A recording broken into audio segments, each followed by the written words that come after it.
O fundo imobiliário HGRE11 no último semestre valorizou mais de 23%. Será que ele ainda está valendo a pena? Neste vídeo eu vou levantar os dados mais recentes e mais relevantes do fundo imobiliário para a gente descobrir isso. E não se esqueça, se você gosta desse tipo de conteúdo, se inscreva aqui no canal e ative o sininho para você não perder mais nenhum vídeo como esse. Como eu não gosto de enrolar, vamos lá, direto ao ponto. O fundo imobiliário atualmente está com dividend yield de mais de 7%. Eu sei, algumas pessoas podem considerar isso aqui baixo, mas é importante destacar que nos últimos 6 meses ele valorizou mais de 23%. Então isso conta muito na minha análise. Outra coisa que conta muito também é que o fundo imobiliário ele está com a vacância um pouco alta. Então mesmo com a vacância alta, na minha opinião, ele vem entregando um bom dividendo. Imagine quando ele cessar ali a sua vacância, mas isso eu vou falar daqui a pouco. Vamos ver agora, ele está custando R$ 142, só que no último ano ele já chegou a custar pouco mais de R$ 107. É importante lembrar que tempos atrás eu comentava aqui desse fundo imobiliário, falava, ele está valendo a pena, temos aí uma excelente oportunidade, então quem já é inscrito no canal conseguiu aproveitar as oportunidades aqui no HGRE11. Mas vamos lá e comparar com o valor patrimonial dele, de R$ 156,30. Temos aqui então um PVP de 0,91, ou seja, atualmente o fundo imobiliário HGRE11 está com aproximadamente 9% de desconto frente ao seu valor patrimonial. A última vez que eu falei a respeito do fundo imobiliário, que eu fiz um vídeo específico para o fundo imobiliário, ele estava com 30% de desconto frente ao seu valor patrimonial, para você ver que o fundo imobiliário valorizou absurdamente. Vamos lá ver primeiro algumas características gerais do fundo. Ele possui um patrimônio líquido beirando os R$ 2 bilhões, então já é um fundo bem grande e ele teve seu início em maio de 2008. Então temos aí um longo horizonte de tempo para a gente olhar vários dados a respeito do fundo imobiliário, que é administrado pela Credit Suisse. Na minha opinião, uma das melhores administradoras de fundos imobiliários atualmente, que cobra uma taxa de administração também, na minha opinião, bem tranquila, de apenas 1% ao ano sobre o valor de mercado do fundo imobiliário. Entrando aqui já na liquidez do fundo imobiliário, ou seja, quantas pessoas têm comprando cotas e quantas pessoas têm vendendo cotas, temos aqui um ponto excelente, porque no fundo imobiliário existem aí diversas negociações. Não à toa ele tem mais de 140 mil cotistas, então logicamente a gente vai ter muita gente comprando cota e muita gente vendendo cota. No último mês ele teve uma liquidez de mais de 56 milhões de reais. E se você olhar aí o histórico para trás, ele sempre teve, no último ano, ele sempre teve uma liquidez mensal de mais de 30 milhões de reais. Então se você quiser comprar ou vender cota do fundo, você consegue fazer isso de forma extremamente rápida.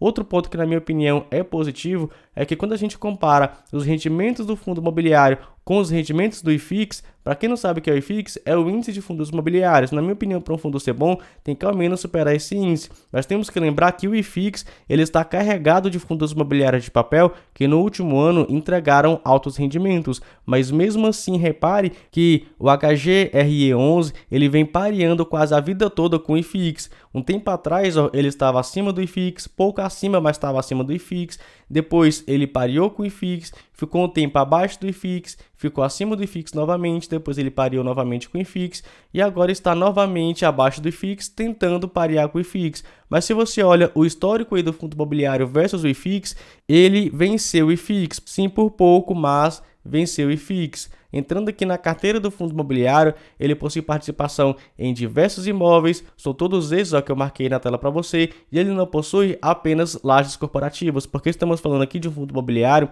que é de imóveis, de lajes corporativas, mas ele também possui a participação em torres corporativas, lajes individuais, lajes com participação relevantes. Temos essa parte aqui de monousuários que nos últimos tempos ele reduziu bastante para ficar aí mais inquilinos e logicamente outros tipos aí de imóveis. Só para você ter ideia, ele possui imóveis localizados no Rio Grande do Sul, no Paraná, São Paulo, no Rio de Janeiro. Isso, na minha opinião, é uma boa diversificação de ativos.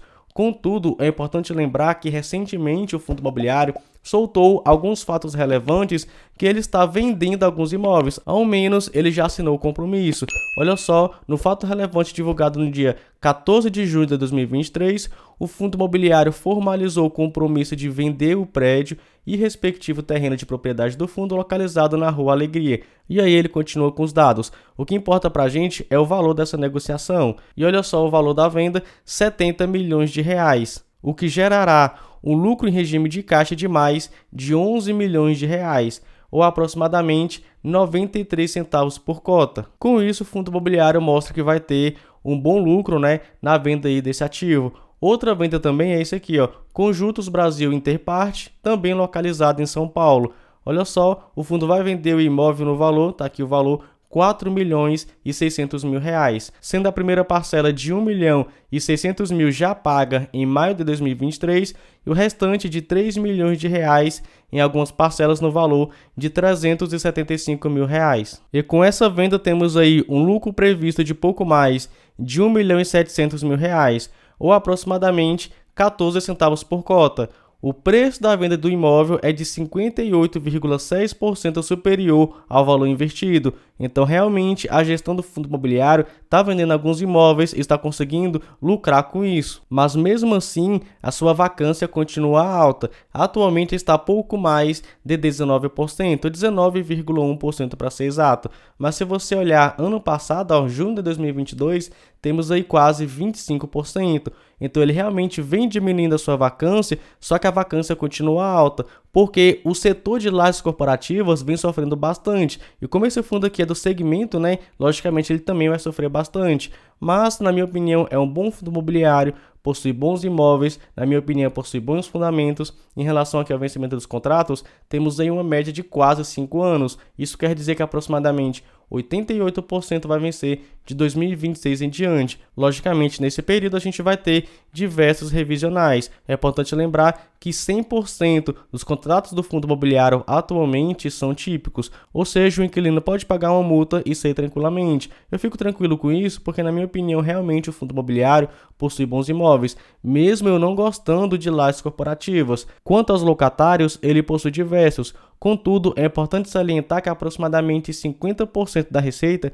vem apenas de 2 inquilinos. Temos aqui, ó, 28,8% mais 22,8%. Isso aqui é mais da metade da receita do fundo imobiliário na mão de 2 inquilinos. E isso, na minha opinião, é um ponto negativo. Ah, Matheus, mas são empresas de peso, são empresas consolidadas, sim, mas eu gosto de investir com base nos pontos positivos e negativos para a gente olhar tudo e não se surpreender. Claro, ele possui bons imóveis, mas pode acontecer alguma coisa com o fundo imobiliário. Mas enfim, vamos lá. Vou levantar aqui para você os pontos positivos e negativos para a gente ver se o fundo imobiliário ainda está valendo a pena. E se você chegou até aqui, confira para saber se você está inscrito aqui no canal. Se não, eu convido, se inscreva aqui no canal e ative o sininho para você não perder mais nenhum vídeo como esse. Vamos lá, pontos positivos. O fundo imobiliário possui uma boa liquidez, afinal ele tem mais de 140 mil cotistas, muita gente comprando cota e muita gente vendendo cota. Você consegue fazer isso de forma bem rápida, né? Comprar e vender. Outro ponto positivo, ele superou o IFIX, beleza, ele está ali pau a pau com o IFIX, mas no longo prazo ele superou o IFIX, mesmo o IFIX estando carregado de fundos imobiliários de papel. Outro ponto positivo é que o fundo imobiliário é o velho multi, ou seja, ele possui participação em vários ativos, localizados em diversos estados, locados para diversos inquilinos. Outro ponto positivo é o seu PVP, ou seja, o seu preço sobre o seu valor patrimonial, porque atualmente o fundo está sendo negociado com aproximadamente 9% de desconto frente ao seu valor patrimonial. E agora, como sempre, vamos aos pontos negativos. O primeiro é que o fundo imobiliário ele está com dividend yield menor do que 8%, na minha opinião, o mínimo teria que ser 8%, mas a gente tem que lembrar que o fundo no último ano valorizou bastante. Temos que lembrar também que ele está com aproximadamente 19% de vacância, então mesmo assim ele vem entregando mais de 7% de dividend yield, então na minha opinião é muito bom, mas ele está com dividend yield atualmente, infelizmente, menos do que 8%. Outro ponto negativo é a concentração de aproximadamente 50% da receita em apenas 2 inquilinos, e outro ponto negativo é justamente a sua vacância de aproximadamente 19%, mas está assim no mercado de lajes corporativas no geral. Então, quando eu compilo aqui para você os pontos positivos e os pontos negativos, lembrando, eu vou dar a minha opinião e de forma alguma é recomendação de investimento, mas na minha opinião, o HGRE11 atualmente continua valendo a pena. Para falar a verdade, na minha opinião, esse fundo imobiliário é o melhor do segmento de lajes corporativas, mas como sempre, é a minha opinião, cada um tem aí a sua própria opinião. Fico por aqui, não se esqueça, se inscreva aqui no canal e ative o sininho para você não perder mais nenhum vídeo como esse e nos vemos no próximo.